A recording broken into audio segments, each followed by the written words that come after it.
तो दोस्तों हम पॉलिटी में जो टॉपिक देख रहे थे, भारतीय संविधान निर्माण की जो प्रक्रिया चल रही थी, उस दौर में हमने जब भारत का संविधान किस प्रकार से, कहने का मतलब शुरुआत में उसकी मांग की गई संविधान की, फिर संविधान सभा की, फिर उसके बाद में अगले दौर में जब संविधान आगे बढ़ा तो कैबिनेट मिशन भारत आया। कैबिनेट मिशन के प्रस्तावों के आधार पर भारत में संविधान सभा का गठन हुआ, चुनाव हुए, चुनाव में किस प्रकार से सर्वाधिक सीटें हासिल करके कांग्रेस सबसे ऊपर रही, मुस्लिम लीग ने संविधान सभा का बहिष्कार किया।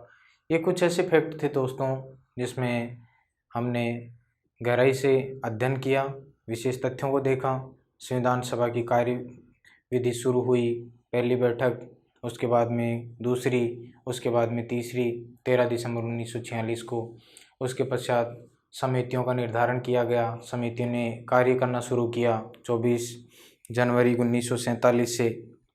तो हम अब देखते हैं जो प्रमुख समितियां थीं उनके बारे में अध्ययन करते हैं। प्रमुख समितियां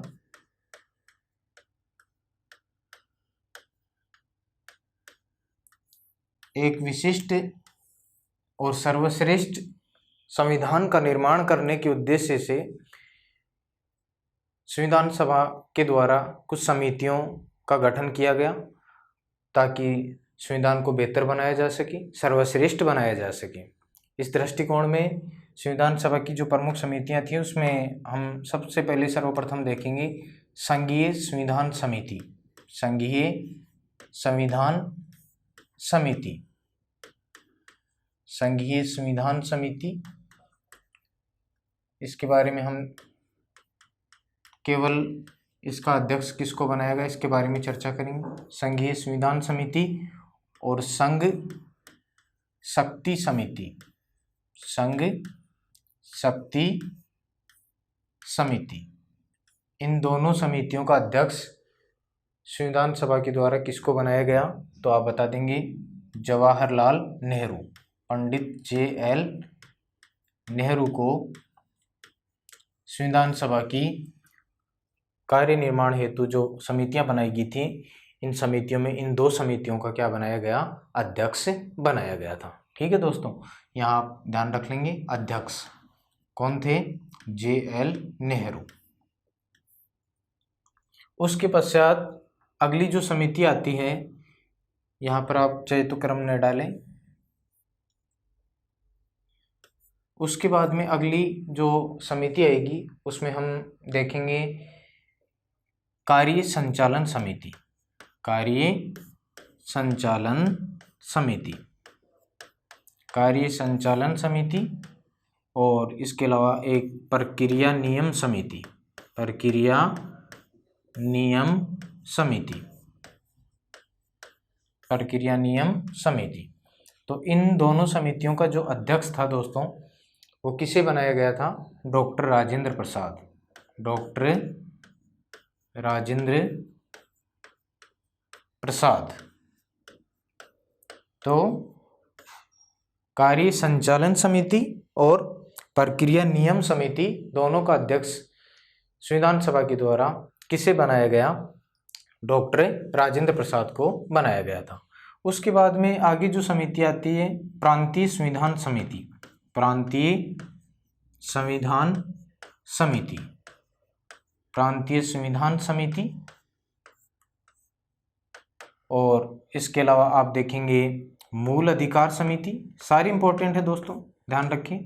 मूल अधिकार समिति, मूल अधिकार समिति, और उसके पश्चात अल्पसंख्यक समिति। अल्पसंख्यक समिति, अल्पसंख्यक समिति। इन तीनों समितियों का अध्यक्ष किसे बनाया गया तो आप बताएंगे सरदार वल्लभ भाई पटेल को। सरदार वल्लभ भाई पटेल इन तीनों समितियों के क्या बने दोस्तों, अध्यक्ष बने थे। ठीक है, इंपॉर्टेंट बातें हैं। प्रांतीय संविधान समिति यानी संघ की जो शक्ति समिति थी वो जवाहरलाल नेहरू उसके अध्यक्ष बने। प्रांतीय संविधान समिति, मूल अधिकार समिति और अल्पसंख्यक समिति, इन तीनों समितियों के अध्यक्ष कौन बने दोस्तों? सरदार वल्लभ भाई पटेल। उसके पश्चात आगे देखेंगे आप झंडा समिति, झंडा समिति, झंडा समिति, और इसके अलावा इसी के साथ में आप देख लेंगे मूल अधिकार, मूल अधिकार उप समिति, मूल अधिकार उप समिति, मूल अधिकार उप समिति। तो इन दोनों समितियों का जो अध्यक्ष बनाया गया वो आचार्य जे.बी. कृपलानी को बनाया गया, जे.बी. कृपलानी।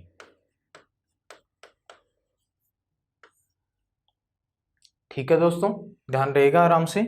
झंडा समिति और मूल अधिकार उप समिति, इन दोनों समितियों का अध्यक्ष किसको बनाया गया? आचार्य जे.बी.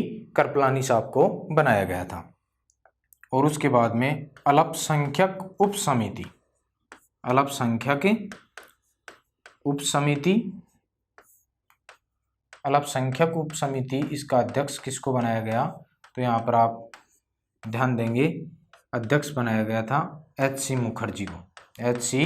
मुखर्जी, जो संविधान सभा की क्या थे? उपाध्यक्ष भी थे। प्रांतों की ओर से जो भी कार्यविधियों का, गतिविधियों का संचालन होता था तब उपाध्यक्ष कौन रहते थे? एच.सी. मुखर्जी। तो इन्हें अल्पसंख्यक उप समिति का क्या बनाया गया था? अध्यक्ष बनाया गया था दोस्तों। तो ये कुछ प्रमुख समितियां थी जो मैंने आपके सामने रखी हैं। इनके अध्यक्षों का नाम आपको विशेष रूप से ध्यान में रखना है और कोई विशेष फैक्ट इनसे संबंधित नहीं है, ध्यान रह जाएगा दोस्तों। उसके पश्चात हम आगे बढ़ते हैं और अगली जो प्रक्रिया है वो देखते हैं क्या हुआ निरंतर। आगे देखिए दोस्तों, एक योजना आई माउंटबेटन योजना, माउंटबेटन योजना, माउंटबेटन योजना। इसको डिक्की बर्ड प्लान भी कहा जाता है, डिक्की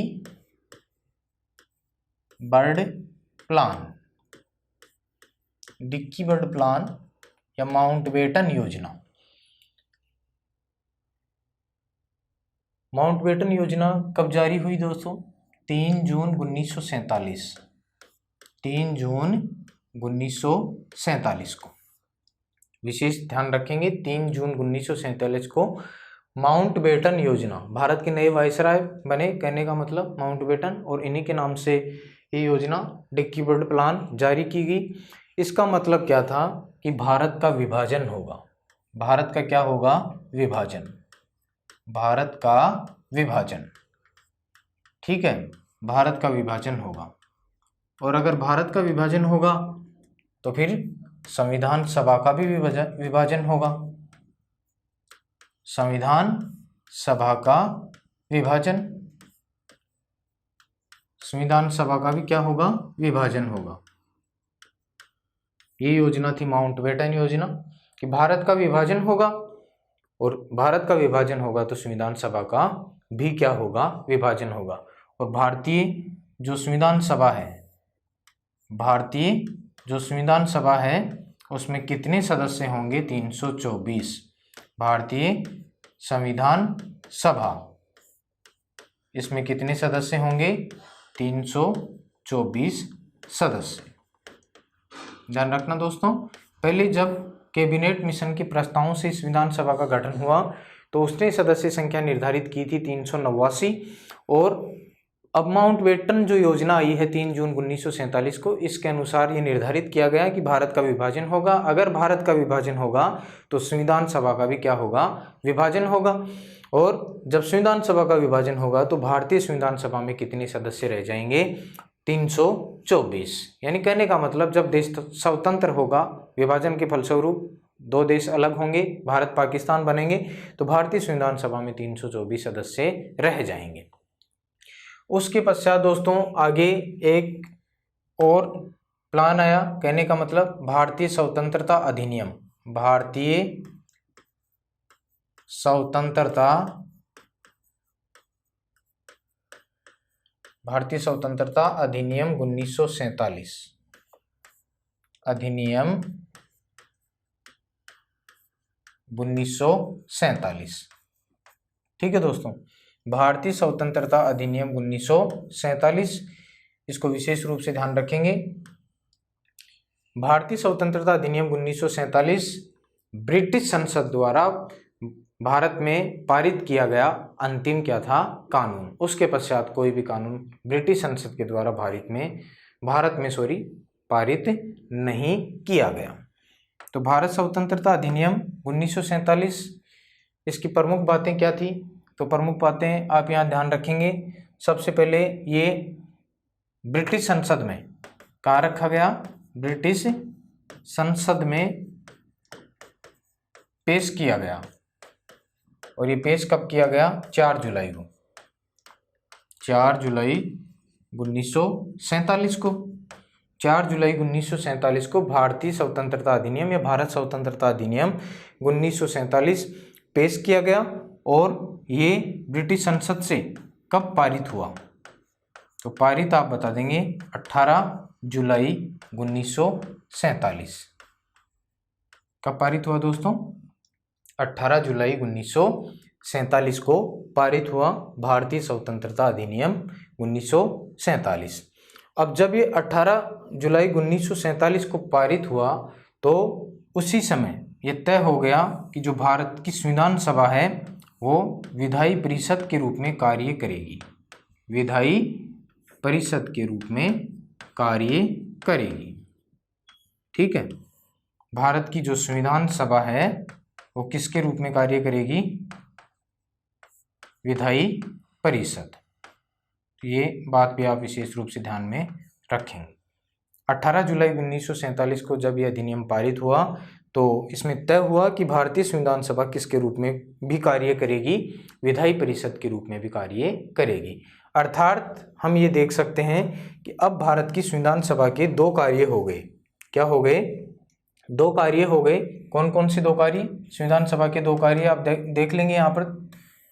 एक तो संविधान का निर्माण करना, संविधान का निर्माण करना, संविधान का निर्माण करना। और उसके बाद में दूसरा जो कार्य होगा विधायी परिषद के रूप में कार्य करना, विधायी परिषद के रूप में कार्य करना, विधायी परिषद के रूप में कार्य करना। ध्यानपूर्वक देखेंगे दोस्तों ताकि अच्छे से समझ में आए आपके। तो संविधान सभा के यहाँ पर 2 कार्य निर्धारित हो गए, संविधान का निर्माण करना और विधायी परिषद के रूप में कार्य करना। अर्थात इसको हम ये भी कह सकते हैं संसद के रूप में कार्य करना। किसके रूप में कार्य करना? संसद के रूप में कार्य करना। आज हमारे देश में विधायी कार्य लगभग किसके द्वारा किए जाते हैं? संसद के द्वारा। तो विधायी कार्य करने का मतलब संसद के रूप में भी कार्य करेगी क्या? संविधान सभा। ये तो दोस्तों आपको पता है संविधान सभा जब संविधान का निर्माण कर रही थी तो ये कब से कार्य कर रही थी? 9 दिसंबर 1946, 9 दिसंबर 1946 से कार्य कर रही थी। अब 18 जुलाई 1947 को जब भारतीय स्वतंत्रता अधिनियम 1947 ब्रिटिश संसद के द्वारा पारित कर दिया गया और यहाँ पर यह तय हो गया कि संविधान सभा ही विधायी परिषद के रूप में कार्य करेगी। तो ये कब से कार्य करेगी ये भी तय हो गया 17 नवंबर 1947। इम्पोर्टेंट डेट है दोस्तों, ध्यान रखेंगे। संविधान सभा ने विधायी परिषद या संसद के रूप में कार्य करना कब शुरू किया? 17 नवंबर 1947 को किया था। और इस दृष्टिकोण से देखें जब संविधान सभा संविधान का निर्माण कर रही थी तो इसके अध्यक्षता कौन कर रहे थे? सबको पता है दोस्तों, अध्यक्षता कौन कर रहे थे? डॉक्टर राजेंद्र प्रसाद। कौन कर रहे थे? डॉक्टर राजेंद्र प्रसाद। ठीक है, जब भारत की संविधान सभा संविधान का निर्माण करने के उद्देश्य से कार्य कर रही थी तो इसकी अध्यक्षता कौन कर रहे थे? डॉक्टर राजेंद्र प्रसाद, जो संविधान सभा के स्थायी अध्यक्ष और अंत तक स्थायी अध्यक्ष के रूप में कार्य करेंगे। और जब संविधान सभा संसद के रूप में कार्य करती थी या विधायी परिषद के रूप में कार्य करती थी, तो इसका जो अध्यक्ष था, कहने का मतलब इसकी अध्यक्षता किसके द्वारा की जाती थी, तो आप ध्यान रखेंगे जीवी मावलंकर, जीवी मावलंकर, गणेश वासुदेव मावलंकर के द्वारा संविधान सभा जब इस विधायी परिषद के रूप में कार्य करती थी, तो इनकी अध्यक्षता के द्वारा इनका जो समस्त गतिविधियां थी उसका कार्य संचालन किया जाता था। तब ये अध्यक्ष नहीं होते थे, तब अध्यक्ष कौन होते थे, जीवी मावलंकर अध्यक्ष होते थे। डॉक्टर राजेंद्र प्रसाद क्या होते थे, एक साधारण सदस्य के तौर पर कार्य करते थे। कब, जब संविधान सभा विधायी परिषद के रूप में कार्य करती थी तब। ठीक है दोस्तों, इतनी बातें आप समझ गए होंगे। उसके बाद में आगे जो बात आती है, मैंने अभी आपको बताया भारतीय स्वतंत्रता अधिनियम 1947। तो इस भारतीय स्वतंत्रता अधिनियम 1947 इसके नियम 8 में, या इस कह सकते हैं आप धारा 8 में, इसकी धारा 8 में कुछ प्रमुख बातें लिखी हुई हैं, वो विशेष रूप से आपको ध्यान में रखनी है। मैं आपको बोलकर यहाँ पर रिपीट कर देता हूँ। भारतीय स्वतंत्रता अधिनियम 1947 की धारा 8 या नियम 8 में क्या लिखा हुआ है, स्पष्ट तौर पर लिखा हुआ है दोस्तों कि ब्रिटिश भारत का क्या होगा, विभाजन होगा। ब्रिटिश भारत का विभाजन होगा और इससे दो देश निर्मित होंगे, भारत और पाकिस्तान। ठीक है, ब्रिटिश भारत का दो भागों में विभाजन होगा, भारत और पाकिस्तान।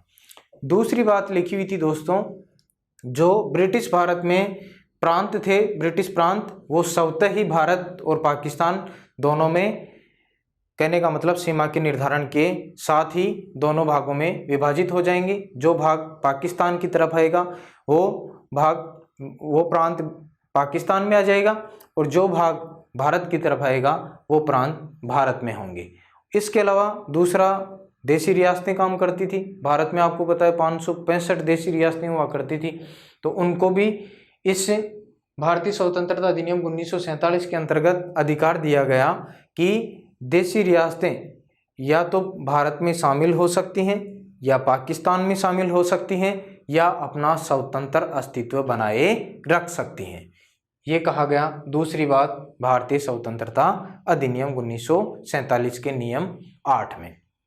तीसरी बात क्या थी दोस्तों, जब तक दोनों देशों की संविधान सभा, अब आपको बताया संविधान सभा पहले तो एक थी, अब जो ही भारत और पाकिस्तान बनेंगे तो अब दोनों देशों की संविधान सभा अलग अलग हो जाएगी।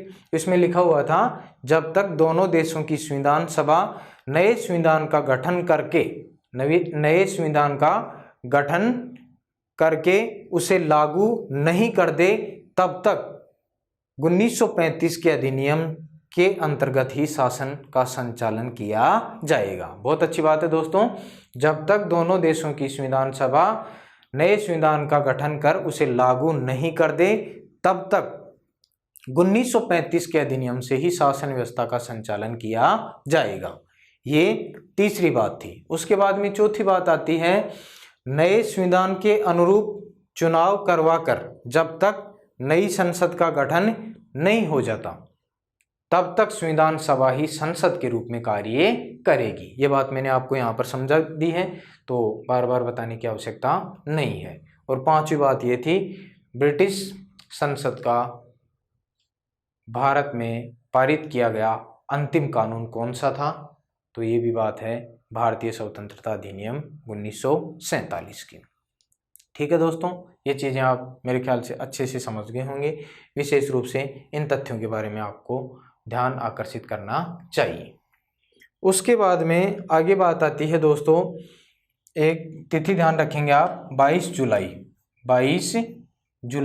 1947, 22 जुलाई 1947। तो 22 जुलाई 1947 क्यों विशेष है? इसलिए विशेष है दोस्तों क्योंकि इस दिन हमारा जो राष्ट्रीय ध्वज था, राष्ट्रीय ध्वज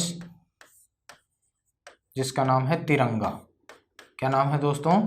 तिरंगा, राष्ट्रीय ध्वज तिरंगा, इसको संविधान सभा ने क्या प्रदान की? मान्यता, यानी इसको अपना लिया गया, कहने का मतलब राष्ट्रीय ध्वज तिरंगा को मान्यता, स्वीकृति, अनुमति संविधान सभा ने कब अपनाया, तो ये ध्यान रखेंगे 22 जुलाई 1947। और इसके लिए प्रस्ताव किसने रखा था, राष्ट्रीय ध्वज तिरंगा को अपनाने का प्रस्ताव किसने रखा, JL नेहरू, जवाहरलाल नेहरू ने। ठीक है, और एक सदस्य और थे, इनके बारे में ध्यान रखेंगे, पंडित गोविंद मालवीय, पंडित गोविंद मालवीय। इन्होंने 22 जुलाई को, किस तिथि को दोस्तों, 22 जुलाई को झंडा दिवस, किसके रूप में, झंडा दिवस के रूप में मनाने का प्रस्ताव रखा। तो ये भी आप विशेष रूप से ध्यान में रखेंगे, संविधान सभा के किस सदस्य के द्वारा 22 जुलाई को झंडा दिवस के रूप में मनाने का प्रस्ताव रखा गया, तो पंडित गोविंद मालवीय के द्वारा ये प्रस्ताव रखा गया था। ये फैक्ट भी आप विशेष रूप से ध्यान में रखेंगे। उसके बाद में आगे जो बात आती है वो ये आती है दोस्तों कि अभी हमने जो समितियां देखी थी उन समितियों के बारे में चर्चा की कि जो समितियां थी इन्होंने अपने दृष्टिकोण से, कहने का मतलब अलग अलग रूपों में कार्य करना शुरू कर दिया। संघीय संविधान समिति, संघ शक्ति समिति, प्रक्रिया नियम समिति, प्रांतीय संविधान समिति, मौलिक अधिकार समिति, अल्पसंख्यक समिति, कार्य संचालन समिति, सब अपना अपना अलग कार्य कर रही थी। तो इन्होंने फिर अपनी जो रिपोर्ट है, समितियों ने अपनी रिपोर्ट, समितियां अपनी रिपोर्ट किसे देती हैं, BN राव साहब को।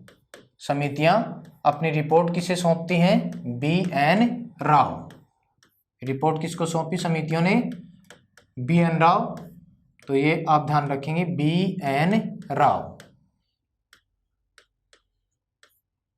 इनको सौंप दी, और BN राव ने भारत के संविधान का प्रथम प्रारूप तैयार किया।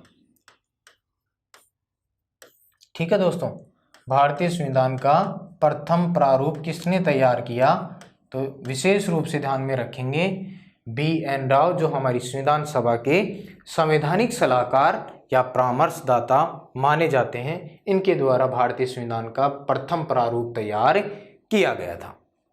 BN राव के बारे में दोस्तों हम कुछ महत्वपूर्ण फैक्ट देख लेते हैं कि ये संविधान सभा के सदस्य नहीं थे, संविधान सभा के सदस्य नहीं, ये भी विशेष बात है। संविधान सभा के सदस्य नहीं थे, कौन, BN राव। और ये एक ICS अधिकारी, क्या थे, ICS अधिकारी थे। ठीक है, ICS अधिकारी कौन, BN राव। और इसके अलावा जब कानून निर्माण की प्रक्रिया से बर्मा को अलग कर दिया गया 1935 के अधिनियम से, पढ़ा था हमने पीछे के जो क्लास थी उसमें, तो बर्मा का जब संविधान बना तो बर्मा के संविधान में इनकी महत्वपूर्ण भूमिका रही। बर्मा के संविधान में इनकी क्या रही, महत्वपूर्ण भूमिका। यानी जब बर्मा का संविधान बना तो उसमें किस व्यक्ति ने सर्वाधिक महत्वपूर्ण भूमिका निभाई, तो ये भी आप ध्यान रखेंगे, BN राव साहब ने महत्वपूर्ण भूमिका निभाई थी। और उसके पश्चात एक फैक्ट और है इनसे संबंधित विशेष, जो आप ध्यान रखेंगे, कौन सा, अंतर्राष्ट्रीय न्यायालय में, अंतर्राष्ट्रीय न्यायालय में न्यायाधीश बनने वाले प्रथम भारतीय, अंतर्राष्ट्रीय न्यायालय में, जो नीदरलैंड की राजधानी हेग में स्थित है, अंतर्राष्ट्रीय न्यायालय में न्यायाधीश बनने वाले प्रथम भारतीय कौन थे, श्रीमान BN राव। ठीक है दोस्तों, तो ये सारी चीजें जुड़ी हुई हैं किससे, BN राव से, कि संविधान सभा के सदस्य नहीं थे, ये क्या थे, एक ICS अधिकारी थे। ठीक है, और बर्मा के संविधान को जब बनाया गया तो उसमें महत्वपूर्ण भूमिका निभाई किसने, BN राव साहब ने। और अंतर्राष्ट्रीय न्यायालय में न्यायाधीश बनने वाले प्रथम भारतीय भी कौन बने, BN राव साहब। उसके बाद में आप यहाँ ध्यान रखेंगे कि भारतीय संविधान का प्रथम प्रारूप किसने तैयार किया। ऑप्शन आ जाता है, सीधा प्रश्न आ जाता है परीक्षाओं में कि भारतीय संविधान का प्रथम प्रारूप किसके द्वारा तैयार किया गया। तो यहाँ पर सबसे पहले BR अम्बेडकर नाम लिखा होगा, BR अम्बेडकर। ठीक है, उसके बाद में कोई भी नाम दे देंगे, वीपी मेनन, उसके बाद में नाम आ जाएगा BN राव, उसके अलावा तीसरा नाम, चौथा नाम JL नेहरू। तो आपको विशेष रूप से ध्यान में रखना है किसके बारे में, BN राव के बारे में। तब हमारा ध्यान क्या है, परीक्षाओं में तुरंत प्रभाव से अम्बेडकर साहब के नाम पर ही जाता है, क्योंकि प्रारूप शब्द आ जाता है तो हम बिना सोचे समझे उत्तर कर बैठते हैं और वो क्या हो जाता है दोस्तों, गलत हो जाता है। उसके बाद में देखिए दोस्तों, BN राव, इन्होंने प्रथम प्रारूप तैयार किया। अब इस प्रारूप पर विचार करने के लिए, प्रारूप पर विचार करने के लिए एक विशिष्ट समिति, किसका गठन किया गया दोस्तों, विशिष्ट समिति,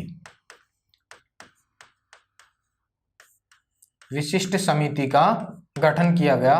और उस विशिष्ट समिति का जो नाम था वो क्या था दोस्तों, तो आप बता देंगे, प्रारूप समिति। कौन सी समिति, प्रारूप समिति, ठीक है, प्रारूप समिति, प्रारूप कमेटी कह सकते हैं आप, एक ही बात है। BN राव ने जो पहला प्रारूप तैयार किया, उस प्रारूप पर विचार करने के लिए एक विशिष्ट समिति का गठन किया गया। उसका क्या नाम था दोस्तों, प्रारूप समिति कह सकते हैं, इसको ड्राफ्टिंग कमेटी भी कह सकते हैं, ड्राफ्टिंग कमेटी, और इसके अलावा इसको पांडुलेखन समिति, क्या कह सकते हैं, पांडुलेखन समिति। ये भी इसके नाम हैं जो आपको ध्यान में रखने हैं। प्रारूप समिति, इसका गठन कब हुआ, तो गठन आप ध्यान रखेंगे कब हुआ, 29 अगस्त 1947, ठीक है दोस्तों, 29 अगस्त 1947 को प्रारूप कमेटी का गठन हो गया, जिसको ड्राफ्टिंग कमेटी के नाम से भी जाना जाता है और पांडुलेखन समिति के नाम से भी जाना जाता है। और इसकी प्रथम बैठक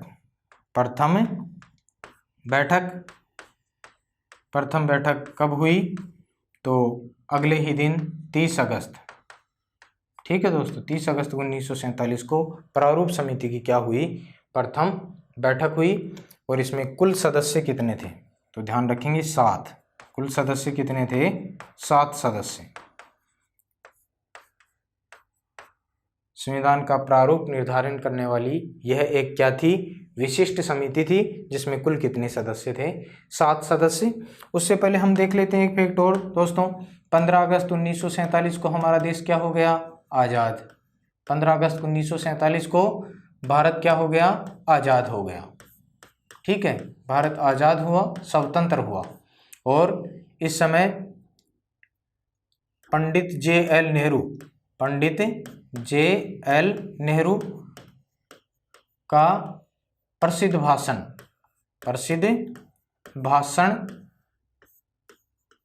क्या था, अगर ध्यान में हो तो ये भी ध्यान रखेंगे, भाग्य वधु से चिर प्रतीक्षित भेंट,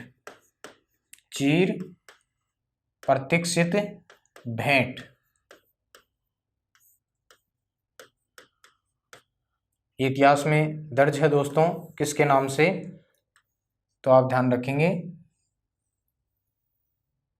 पंडित JL नेहरू के नाम से। 15 अगस्त 1947 को हमारा देश आज़ाद हुआ और पंडित जवाहरलाल नेहरू का जो प्रसिद्ध भाषण है इतिहास में किस नाम से दर्ज है, भाग्य वधु से चिर प्रतीक्षित भेंट के नाम से यहाँ पर दर्ज किया गया है। ध्यान रखना विशेष रूप से, भाग्य वधु से चिर प्रतीक्षित भेंट निम्न में से किस प्रसिद्ध व्यक्तित्व का भाषण है, तो आप बताएंगे पंडित जवाहरलाल नेहरू।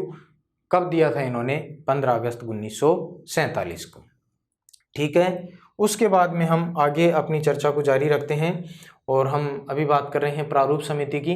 इसका गठन 1947 को हुआ, इसकी पहली बैठक 30 अगस्त 1947 को हुई और इसमें कुल कितने सदस्य थे दोस्तों, तो इसमें कुल सदस्य थे 7।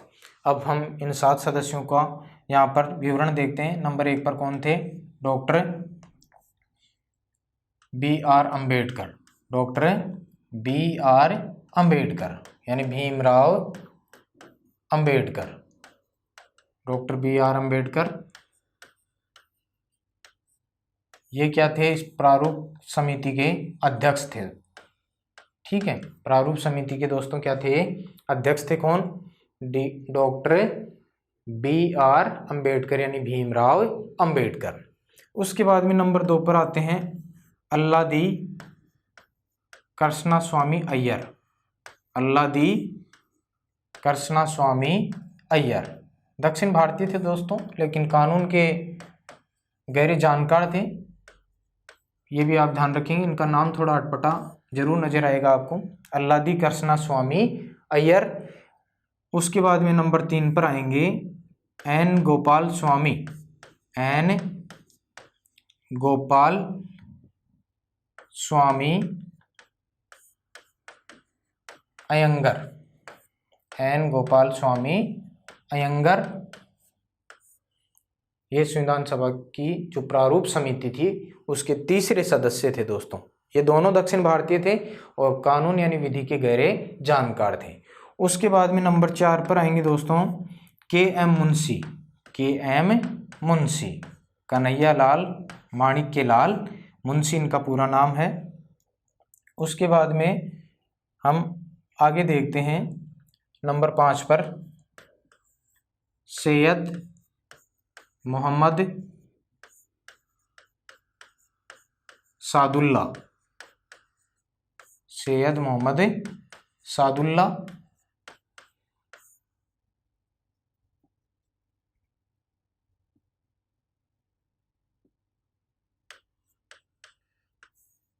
सैयद मोहम्मद सादुल्ला।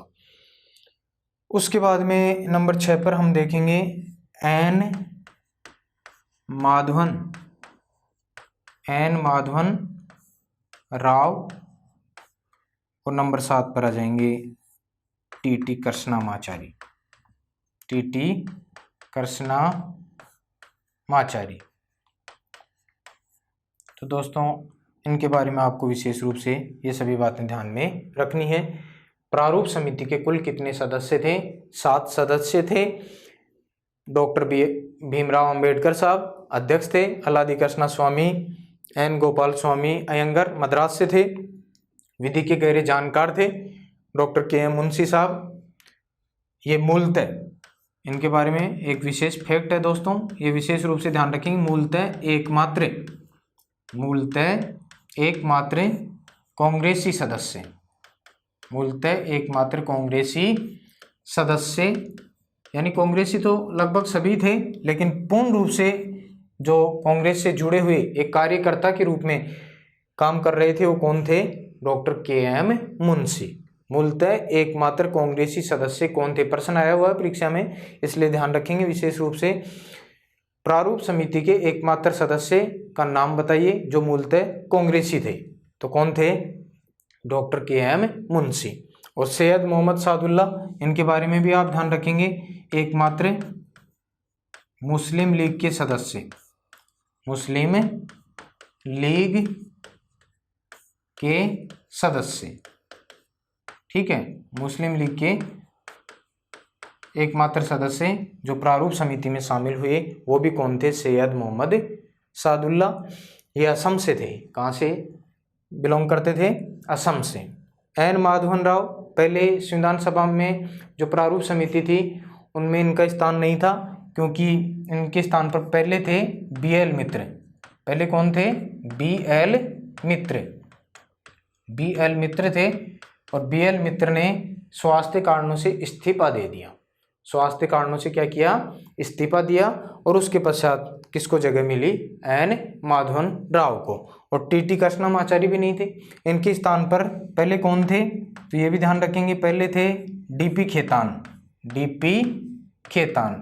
तो DP खेतान की मृत्यु हो गई और DP खेतान की मृत्यु होने के पश्चात टीटी कृष्णामाचारी को संविधान की प्रारूप जो समिति थी उसमें सदस्य बनने का गौरव प्राप्त हुआ। ये DP खेतान साहब जो खेतान ग्रुप ऑफ कंपनीज है उसके मालिक भी रहे हैं, बड़े उद्योगपति भी रहे हैं। इनके बारे में ये बात आप ध्यान में रखेंगे। ठीक है दोस्तों, ये थी बात जो पांडुलेखन समिति थी या ड्राफ्टिंग कमेटी या प्रारूप समिति उसके बारे में। उसके बाद हम आगे चर्चा करते हैं दोस्तों।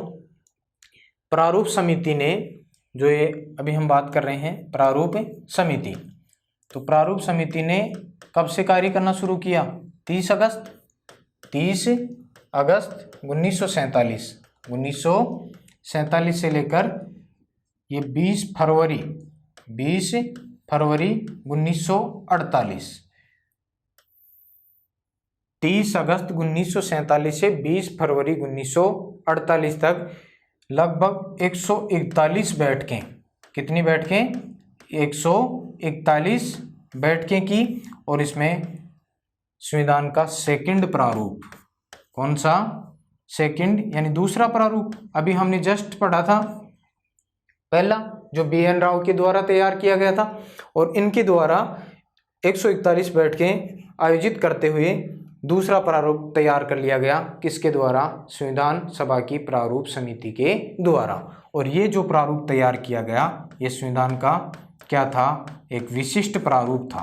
क्या था? विशिष्ट प्रारूप। और इसको संविधान सभा में कब प्रस्तुत किया गया? तो इसको प्रस्तुत किया गया अगले ही दिन 21 फरवरी 1948 को। 21 फरवरी 1948 को इसको संविधान सभा में क्या किया गया दोस्तों? प्रस्तुत किया गया, रखा गया। इससे पहले BN राव साहब अक्टूबर 1947 में जो उन्होंने पहला प्रारूप तैयार किया था उसको संविधान सभा में रख चुके थे। उसके पश्चात देखो दोस्तों 26 अक्टूबर, कब की बात है? 26 अक्टूबर 1947 को, 26 अक्टूबर 1947 को संविधान सभा का पुनर्गठन हुआ। संविधान सभा का क्या हुआ? पुनर्गठन हुआ। और पुनर्गठन के पश्चात संविधान सभा की सदस्य संख्या कितनी रह गई? तो आप ध्यान रखेंगे 299। कितनी रह गई? 299। बहुत इंपॉर्टेंट फैक्ट है दोस्तों। 26 अक्टूबर 1947 को संविधान सभा का क्या हुआ? पुनर्गठन हुआ। और पुनर्गठन के पश्चात संविधान सभा की सदस्य संख्या कितनी रह गई? 299। कैसे रही 299? तो ये भी आप ध्यान रखेंगे। इसमें 229 सदस्य, 229 सदस्य ये तो किसमें? प्रांतों की तरफ से। किसकी तरफ से? प्रांत। ठीक है। और इसमें जो 70 सदस्य थे वो देशी रियासत, ये भी आप ध्यान रखेंगे, देशी रियासतों की ओर से।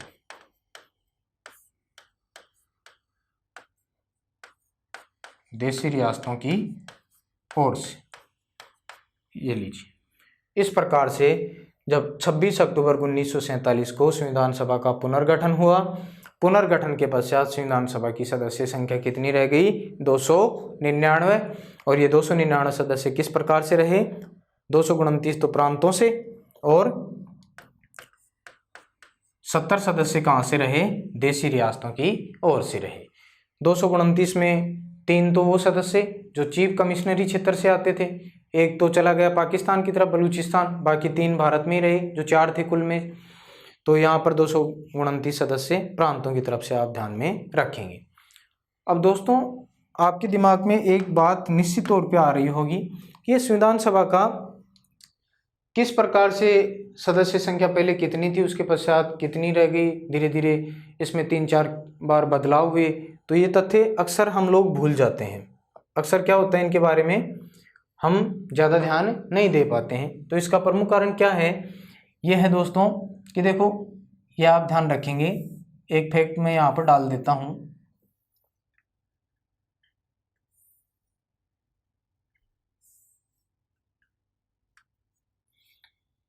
जब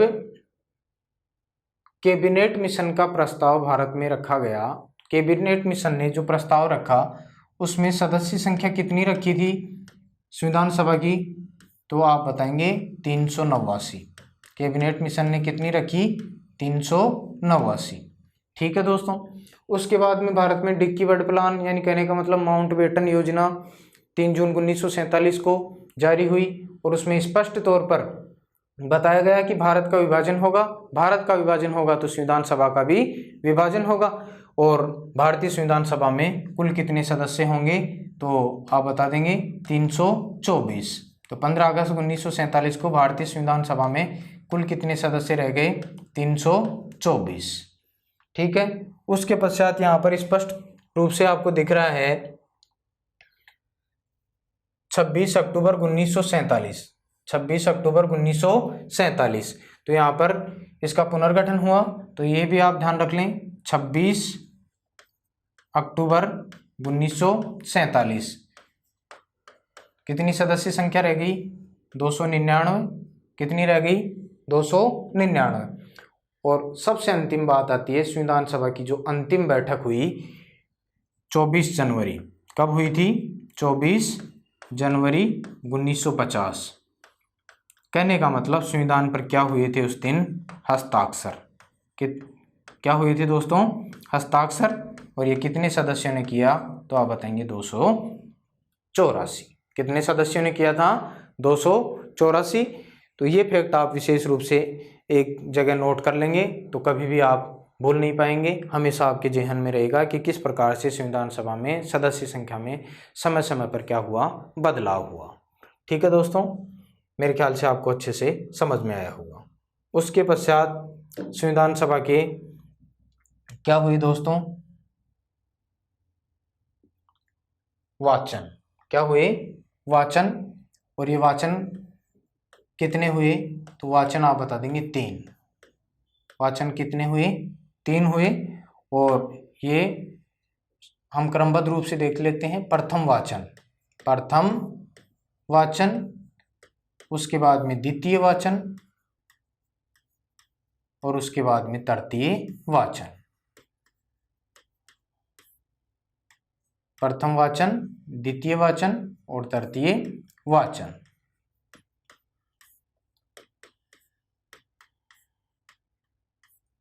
ठीक है दोस्तों, संविधान सभा के द्वारा प्रमुख रूप से कितने वाचन हुए 3 वाचन, प्रथम द्वितीय और तृतीय वाचन।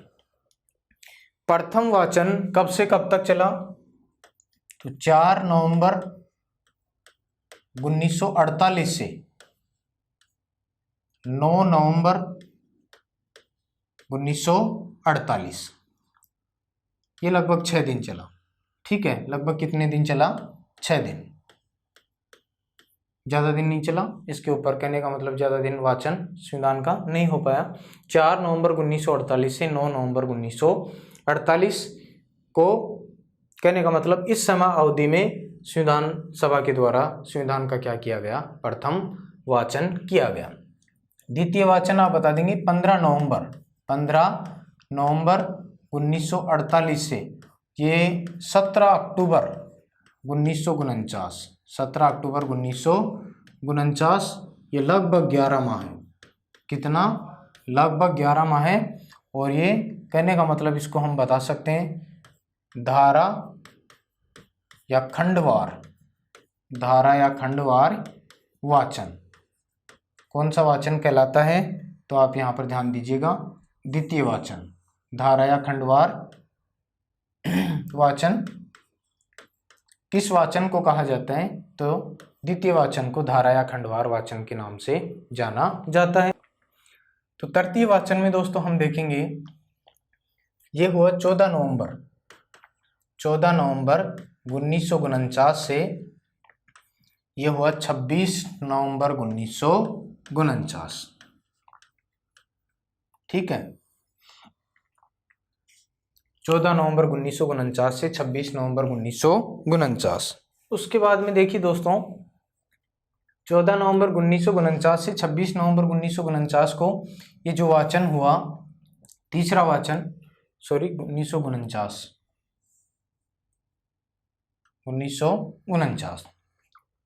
तो यहाँ पर दोस्तों क्या हुआ इस दिन डॉक्टर भीमराव अंबेडकर के द्वारा एक प्रस्ताव लाया गया। क्या लाया गया? प्रस्ताव। उस प्रस्ताव को ध्यान से देखेंगे आप। The constitutions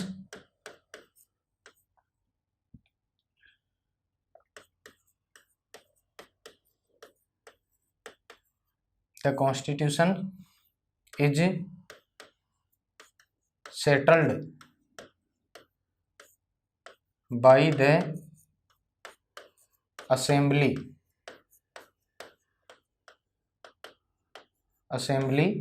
B past. ठीक है दोस्तों, ये प्रस्ताव लेकर आए कौन? डॉक्टर अंबेडकर साहब। तो इसमें क्या हुआ? ये प्रस्ताव इसी दिन 26 नवंबर 1949 को ये प्रस्ताव क्या हो गया? पारित हो गया। ठीक है, कहने का मतलब संविधान सभा के द्वारा संविधान का जो कहने का मतलब प्रारूप है वो पूरी तरह से क्या कर लिया गया? तैयार कर लिया गया। और 26 नवंबर 1949 को इस संविधान सभा के द्वारा प्रस्तावना सहित संविधान पारित माना गया। संविधान पारित माना गया। ठीक है दोस्तों, ये ध्यान रखेंगे। यानी 26 नवंबर 1949 को ही प्रस्तावना सहित भारत का संविधान पारित माना गया, क्योंकि इस दिन अंबेडकर साहब प्रस्ताव लेकर आए। The constitution is settled by the assembly B past, यानी संविधान सभा के द्वारा भारत का संविधान क्या कर दिया गया है? पारित कर दिया गया है।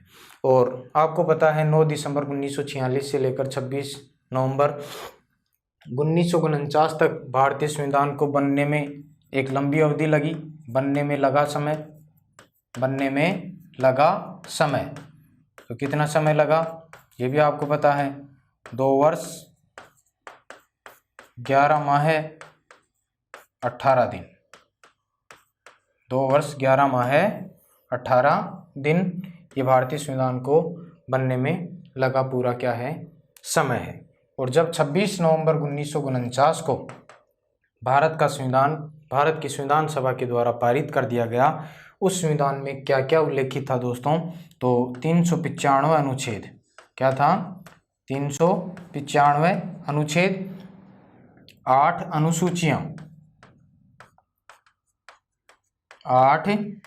अनुसूचियां, इसके अलावा आप बता देंगे 22 भाग, और इसके अलावा क्या थी? प्रस्तावना।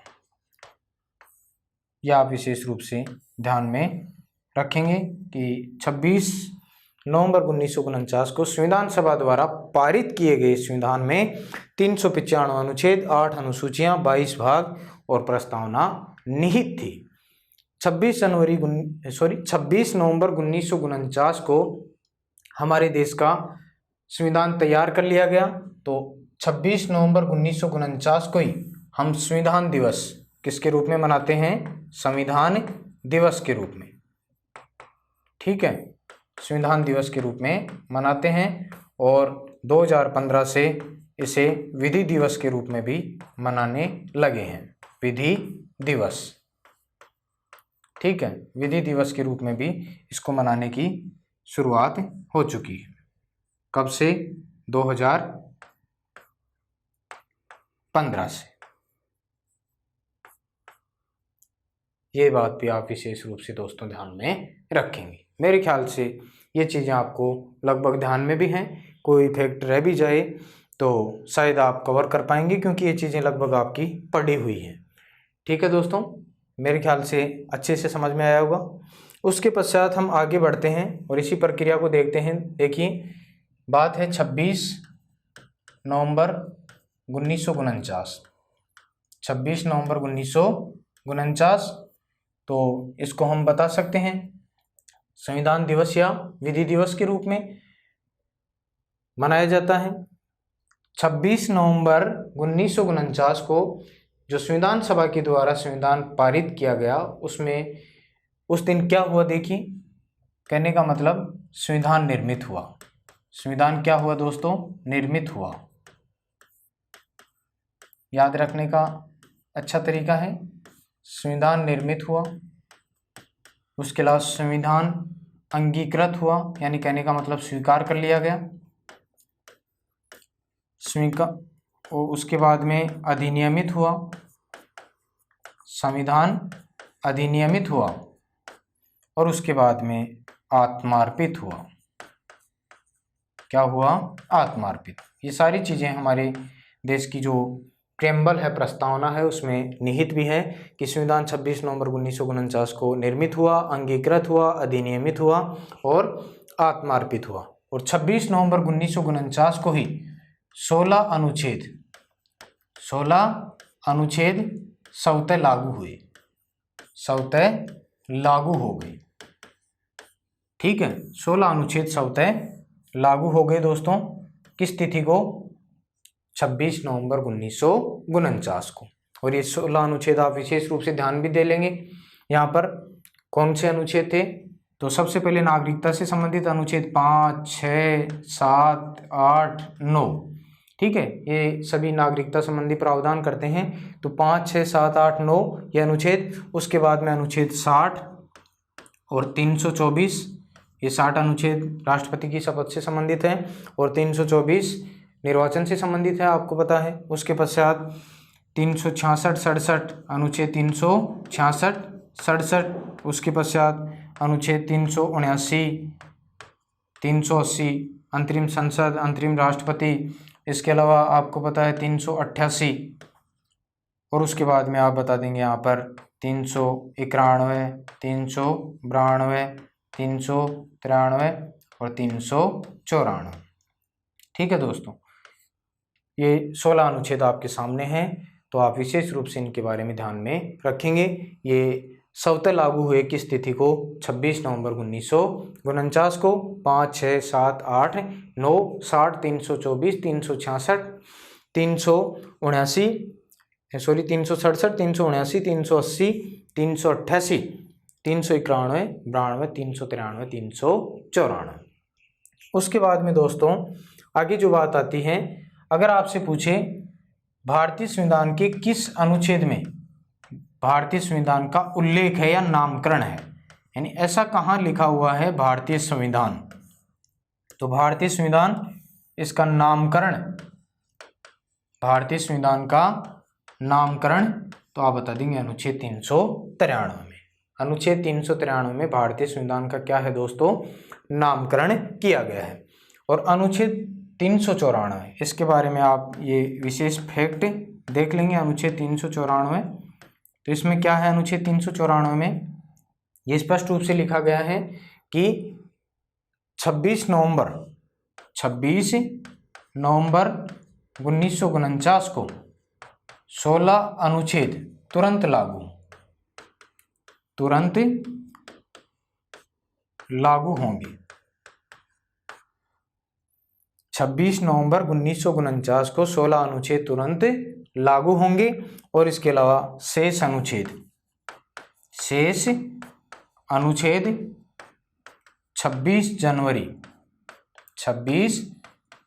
जनवरी 1950 को लागू होंगे। ठीक है दोस्तों, 26 जनवरी 1950 को लागू होंगे। ये लीजिए, ये है विशेष बात कि अनुच्छेद 394 में स्पष्ट लिखा हुआ है 26 नवंबर 1949 को 16 अनुच्छेद तुरंत लागू होंगे। ये तुरंत लागू भी हुए, आपको दिख रहे हैं। और दूसरी बात लिखी हुई थी, शेष अनुच्छेद 26 जनवरी 1950 को लागू होंगे। और इसी दिन आपको पता है भारत का संविधान लागू हुआ और भारत क्या बना? गणतंत्र बना था। तो ये बातें आपको विशेष रूप से ध्यान में रखनी होगी दोस्तों। अब एक प्रश्न बनता है, भारत का संविधान आंशिक रूप से कब लागू हुआ? भारत का संविधान आंशिक रूप से कब लागू हुआ?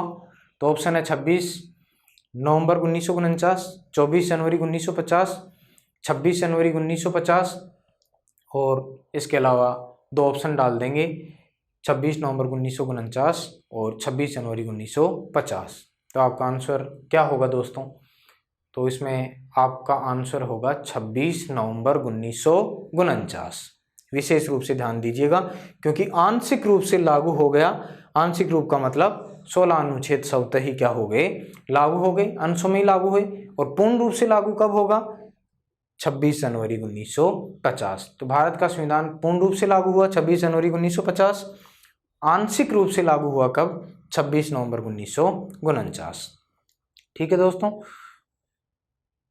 महत्वपूर्ण बातें इससे संबंधित यही थी। इसके अलावा भारतीय संविधान सभा के जो प्रारूप समिति थी उसके अध्यक्ष डॉक्टर अंबेडकर के बारे में प्रमुख कथन हैं जो आपको ध्यान में रखने हैं दोस्तों। डॉक्टर अंबेडकर के बारे में कथन, कि अंबेडकर की कार्यशैली के बारे में कई विद्वानों ने जो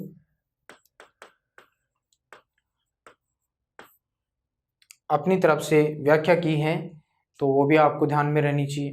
डॉक्टर अंबेडकर के बारे कामकाज को लेकर हमारे संविधान सभा के एक सदस्य थे महावीर त्यागी। महावीर त्यागी तो इन्होंने कहा था कि संविधान साकार चित्र है, संविधान साकार चित्र है और इसके मुख्य कलाकार डॉक्टर अंबेडकर हैं। किसने कहा था दोस्तों, महावीर त्यागी ने कहा था संविधान साकार चित्र है और डॉक्टर अंबेडकर इसके मुख्य कलाकार हैं। उसके बाद में एक सदस्य और थे तजमुल हुसैन।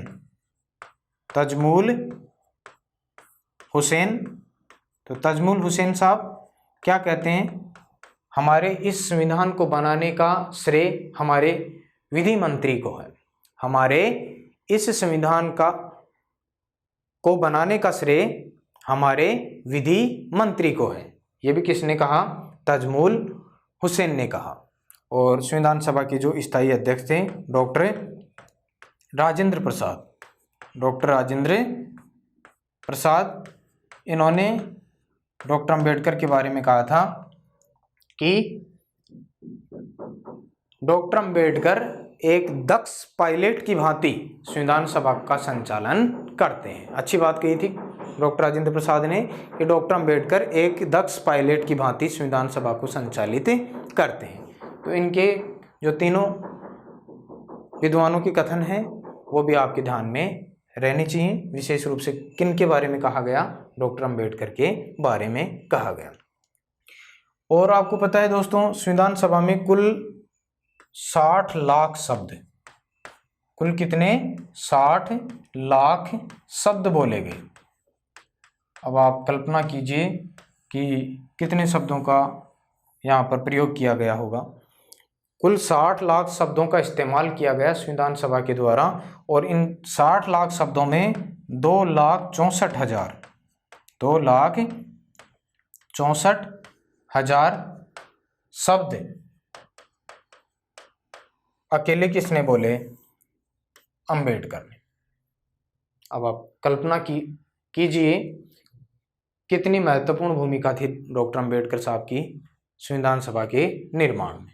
ठीक है, संविधान के निर्माण में कितनी महत्वपूर्ण भूमिका रही डॉक्टर अंबेडकर साहब की कि 60 लाख शब्दों के इस्तेमाल में 2,64,000 शब्द अकेले किसके द्वारा बोले गए, डॉक्टर अंबेडकर के द्वारा बोले गए। तो दोस्तों आज अपनी इस वक्तव्य को हम यहीं पर विराम देते हैं।